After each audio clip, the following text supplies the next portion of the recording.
The many faces of Donald Trump. I've drawn this guy for years. He's so much fun to draw, and I just wanted to share with you some of my best drawings and observations. Donald Trump, Donald Trump.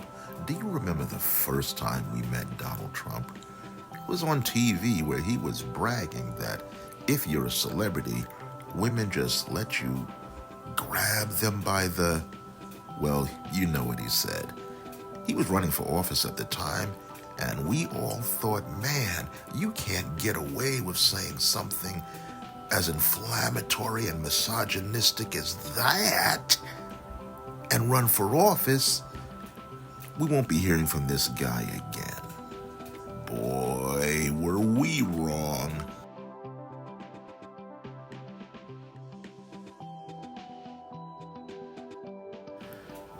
Donald Trump loves to talk. He loves to talk.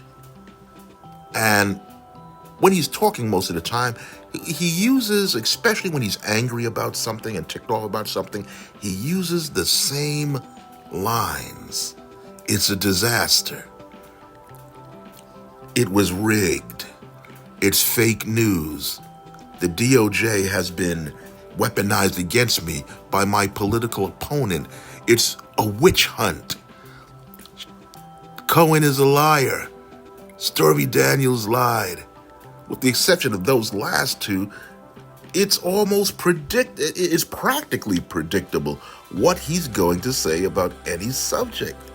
He can't help it. He had a gag order. He violated it several times because Donald Trump loves to talk. He cannot stop talking. Talking is his life. When he's not talking, he's typing about talking on Twitter. Can't help it.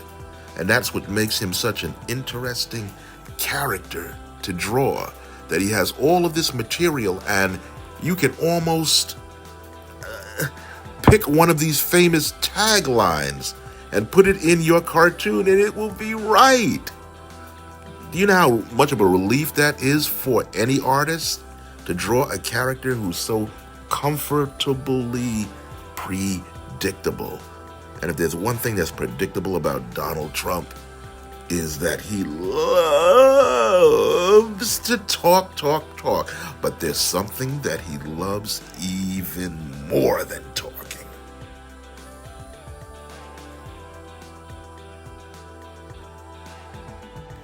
Donald Trump loves to talk. He talked himself right into becoming the most powerful man in the whole world, President of the United States. And he didn't stop talking then. He talked every day on Twitter, every day. This man was a social media talking machine. Rather than do his presidential duties, he was online tweeting. That's dedication. Tweeting and talking. And as far as rallies are concerned, most politicians stop the rally thing when they've either won the election or lost the election, because after all, they've got to get going with the running of the job that they got, or they got to hold down the job that they did have. Not Trump. He said, let's keep talking and holding rally, because Trump has got a lot to say on everything. Did I tell you that Trump is smarter on any subject than anybody else? Even the experts. He knows more than the generals do. He knows more than any politician does. And he's just so good on every single thing. Except he can't seem to keep out of court. And he can't seem to keep out of trouble from doing all of this talking that he does so well. In fact, Donald has a distinction of becoming our first felonious president. Our first! Yeah, that's something that even Richard Nixon couldn't do. But that's not all. Does he apologize for his behavior? No. Does he apologize for the way that he's acted? No. Does he think that he's ashamed? No. Donald Trump just keeps talking. because Donald Trump loves to talk. And there's something else that he loves more than talking.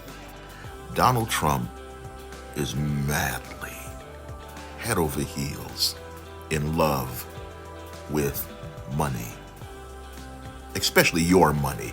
And Donald Trump knows how to get it. He's a marketing genius. I've already pointed that out in a previous video entitled Trump is a Genius. You might want to check that out on this channel, but I digress. He is very good at getting your money. He's got his signature red hat with the slogan MAGA on it. He's not the first one, mind you, who's made up the slogan, Make America Great Again. Oh no, that was made up by Reagan. But what he did was he added MAGA to it, copyrighted it, and sold it to you. And it is still selling by the thousands. But you can't go out there barefoot, so what Donald Trump did was he made you some solid gold sneakers. Well, not solid gold, but they are gold, and Donald Trump made them, and people are buying those by the thousands also, and he was smart enough to make them limited editions so that people pay even more for them. But that's not all. That's not all he's done. He's made these NFT cards of himself in various poses as a superhero, as a fireman, all these macho characters, and it's limited edition also. But the greatest thing that Donald Trump did with money is he literally sold ice to Eskimos. What I mean by that, on Holy Week, the holiest week in the Christian canon. I'm so excited I can't say it. The holiest week in the Christian calendar, Donald J. Trump managed to sell Bibles to Christians. He put his name on the cover. He added documents right beside the Holy Script and sold it for a whopping $59.99 to Christians, no doubt. Do you know how much an average Bible is? It's $10. It's $10. And you can get a Bible for free if you knock on any church door and say that you want one. But it won't be a Trump Bible, because that's what people want. Oh yeah, Donald Trump loves money, but there's something that he loves even more than that.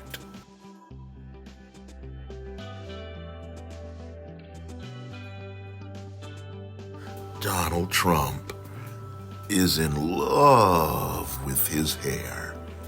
He has a love affair going with that hair. And like most men his age, we fight baldness to the absolute death and lose, but Donald Trump doesn't like to lose. He's found an ingenious way to do a miraculous, magical kind of comb-over job, and his hair just, it looks like a cross between a blonde bird's nest and something else that's familiar. I can't quite think of it right now. It'll come to me though.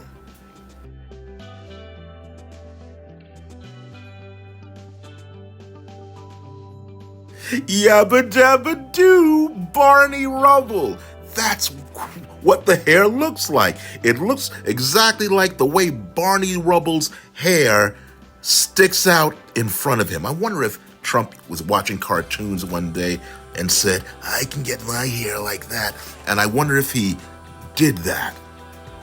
Trump certainly is one heck of a character, that he can transform himself. And I found this out one week when he was on trial in New York. He did the most outrageous thing yet, in my opinion.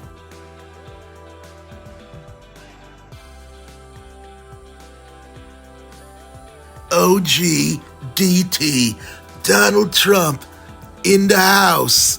in the hood where it's all good, looking presidential, just like I should. Believe me, Donald Trump.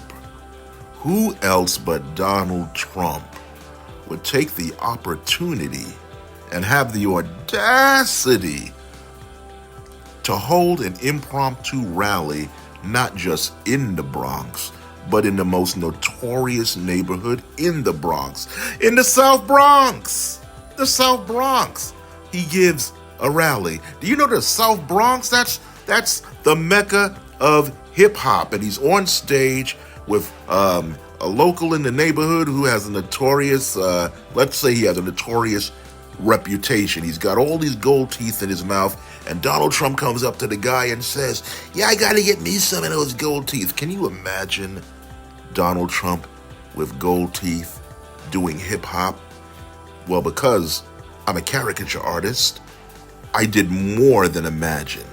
I put my imagination on paper and even came out with a pretty decent Donald Trump-esque rap for why he did what he did. I'm not going to spill the beans here, though. You'll have to see that video for yourself to find out.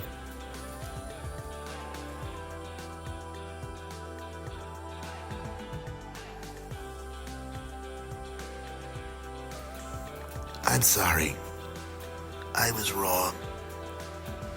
I take full responsibility for what I did. These are things that you would never ever hear Donald Trump say. I remember one time with Twitter, whom I could safely say that because of Donald Trump, Twitter became major as a social media outlet. Major. But they did the wrong thing one time and reprimanded him for saying some things that were considered outlandish, dangerous, and inflammatory. Donald Trump threw a fit and started ranting and raving about Twitter, and he was so mad that he created his own thing called Truth Social because Twitter had ghosted him. It's this tantrum throwing that makes cartoonists like me interested in watching Trump. It's like seeing the Tasmanian devil just go off because something upset him. And this is the reason why caricature artists and cartoonists the world over love Trump so much. We love to draw him. We love to hear what he's going to do next, what he's going to say next, because he gives us so much material that we don't have to work as hard. Like I said previously, even if you have marginal artistic ability, because of Trump's appearance, you can draw him by accident and it'll be right. It'll be recognizable. We hope that he's around for years, saying stuff. Not doing anything, mind you, that's way too dangerous, but saying stuff. Because visually, he's the greatest politician, art-wise, that we've ever seen. Greater than even Richard Nixon, and that was hard to do. Hope you enjoyed watching these Trump pictures that I've done as much as I've enjoyed drawing him, and probably will keep drawing him. This is Elgin Subby for Bowling, your creative caricature marketing consultant.